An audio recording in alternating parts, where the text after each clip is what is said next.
What is up, guys? We have all the details for OTS Tournament Pack 21, which should come out.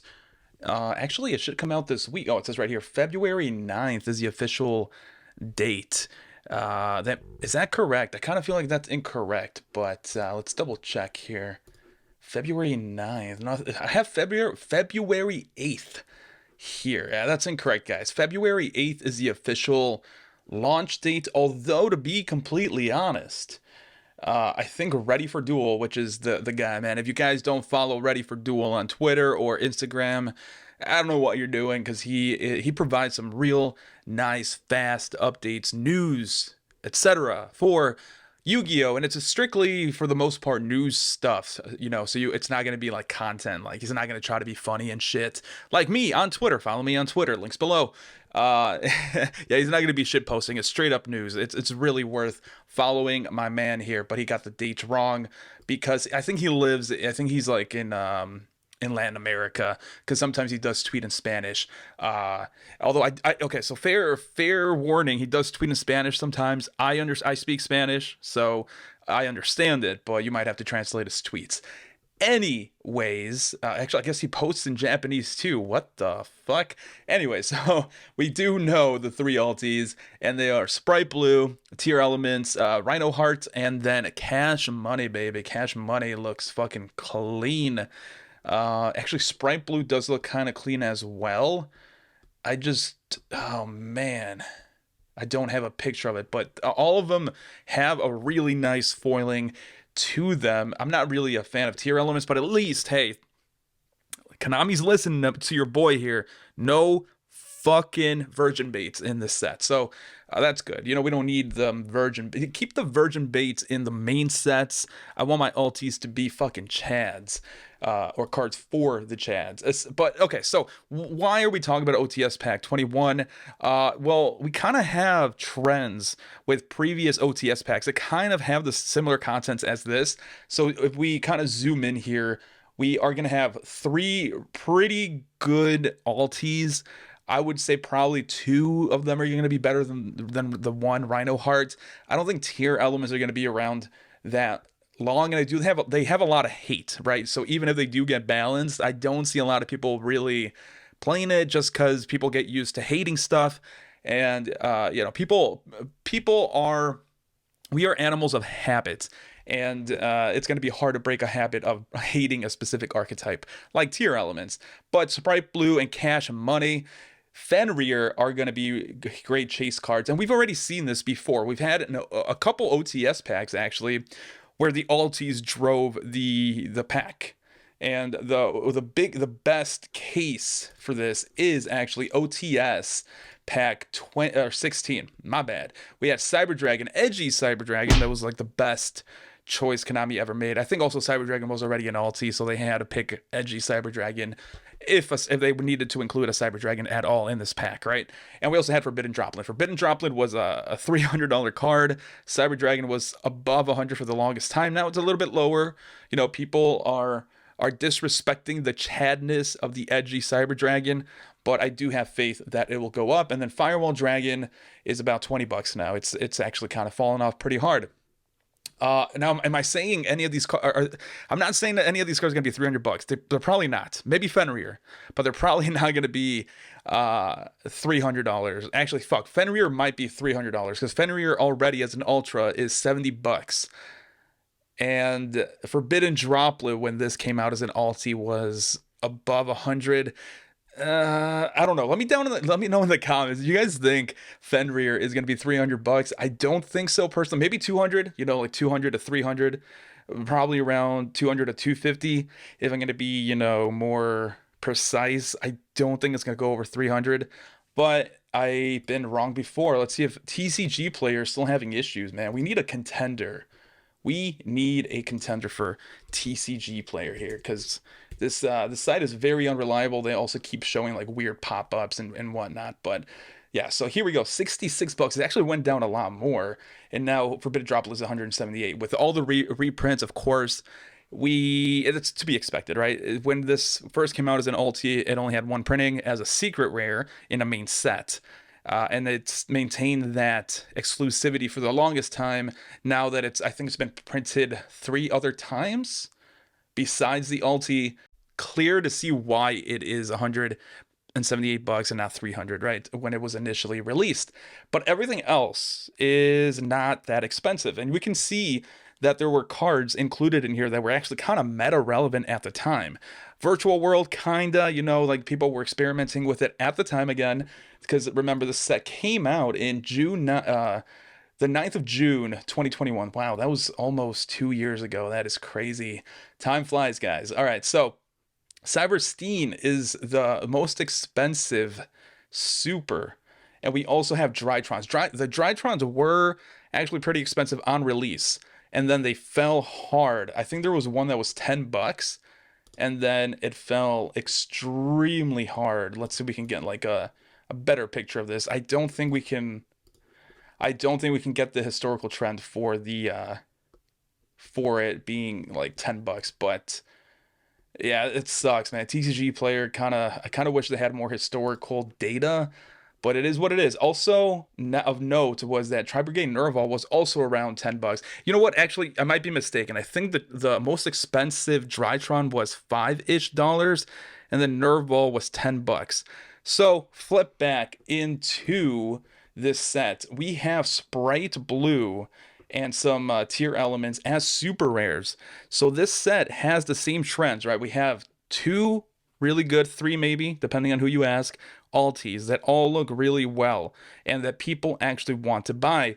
And then we have 3 supers, or 3 supers that people are playing, experimenting with, that decks are being played currently that are in the meta. So those cards are definitely going to be about $5 to $10 on release, maybe a little bit more tier elements, right? Until they get hit. Sprites, once tier elements get hit, might be seeing more play, so that might go up in value sooner rather than later.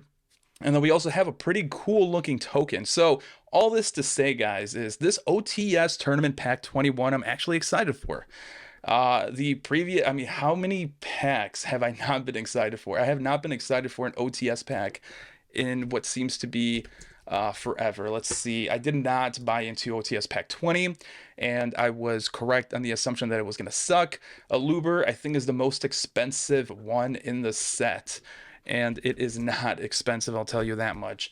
It is about 35. I might actually pick that up for, oh, damage. Nah, I ain't picking that shit up. Okay, so $50-ish for this alti, right? So I wasn't alone in thinking this set was going to be trash. There's nothing here that people really wanted. They printed the wrong Ghost Sister. They printed a Sky Striker out of nowhere. Why? I mean, I guess because of Mavens, maybe. But, Strikers, there are people out there that play Strikers for sure, and they do have they do like their higher rarity stuff. But this was a no-go, I think. And then 𝗦𝗓𝗏 was a good choice. That was a good choice.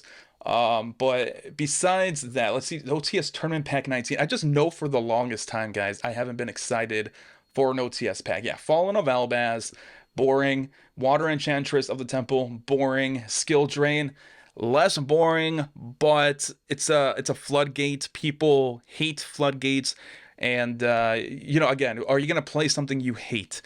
I don't think you will. So this set was also a dud, if I am not mistaken. OTS 19. Let's see what we have here on TCG Player, because I could be wrong. Maybe they went up over time. I remember the set not being that good on release. And then TCG Player is, of course, going to give trouble here. No, okay. Water Enchantress of the Temple, $24. Dude, I have not been wrong about this. Like, people, us guys that have girlfriends, that can get girls, do not need this cardboard version bait crap, right? So we're not gonna be buying it. We're not gonna be buying this shit. Skill Drain actually did go down. This is actually kind of, I might pick some up. $28. Although if it keeps going, see, you can't predict the market, guys. You can't predict the market here. Near mint's 30 bucks. I might actually snag it. And then Albaz, who the fuck cares? And you know, I'm exaggerating for effect a little bit. Like I know people do like the Albaz stuff, and I do know people like the waifu stuff and all that stuff, but you know, trends, you know, the market don't lie. I know what I'm talking about. We're just waifu'd out. Let's go back here. OTS 18, I think, was like a very, very uh, horrible in regards to the price. Again, I could be wrong. I just don't. Oh no, this was decent. We got 𝗦𝗨𝗣𝗣𝗥𝗧. So that was the only bad card, I think. I know I kind of made it out to seem like Ecclesia saved the set, but no, that card kind of sucked. Fusion Destiny was a good reprint at the time because the DPE package, quote unquote, was really really rampant. And I mean, you can even see here we had Dasher and we also had Celestial. This pack for actual tournament play was pretty good. It's just that the ulti sucked ass. Now, Diviner Azuz, which I've been talking about on and off on the market watches, is going up in value, and it's obvious, right? It's the same thing with Forbidden Droplet and why it was so expensive on release. You have the fact that it is used in some cases. Forbidden Droplet, of course, is used more, not only because you need 3 copies usually in a deck, but also because it's generic. I mean, Azuz is generic, but it's a generic Xyz. So if you don't play Xyz monsters, then it's not a generic card for your deck, right? Forbidden Droplet is generic in any deck.